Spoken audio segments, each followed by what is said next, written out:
Hot books of the year that your librarian will be able to order you from the local system is Maiden Voyage, about a 17-year-old girl without any boating tradition at all, who sailed a 26-foot boat alone around planet Earth, the only woman known to have done that.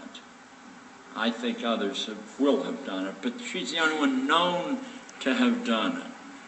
She met and married a Danish young man doing it also in the Fiji Islands, and they live in Brooklyn Heights right now. She's a member of the Explorers Club and, you know, in great demand in a number of ways. But she was a high school dropout. She was thrown out of high school several times.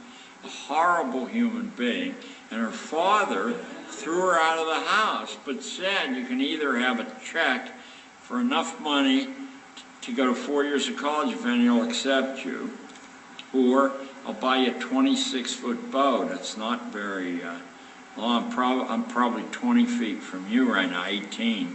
I'm probably 26 feet from the guy right behind you. And around the world.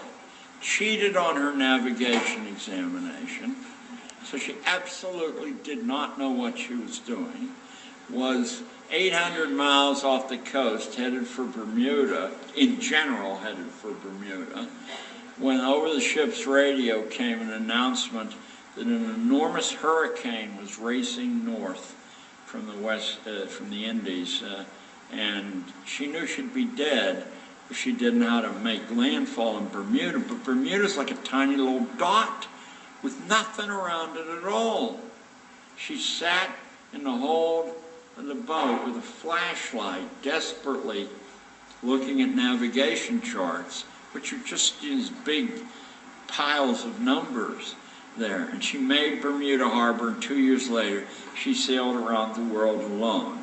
So those of you who run schools, I'll say to you fairly emphatically that if you treat people 12 or older as children rather than men and women who ought to have full sovereignty over making their choices, you're doing them a great deal of harm, whether you have a democratic school or any other kind of a school. It's schooling that causes the damage. There are better and worse kinds of schooling, but schooling itself is such an evil that unless you watch all the time what you're doing, that you're going to do tremendous harm to the people under your direction. And if they arrive at 18 without some record of distinction, whatever that is in their life, and not in getting grades in your classroom, you've probably done them lifelong harm. I mean that truly. Last March 19th, March 19th, in the front page of the New York Times, the admissions director at Harvard College, Marilyn McGrath Lewis, announced that Harvard rejects 80% of the valedictorians who apply.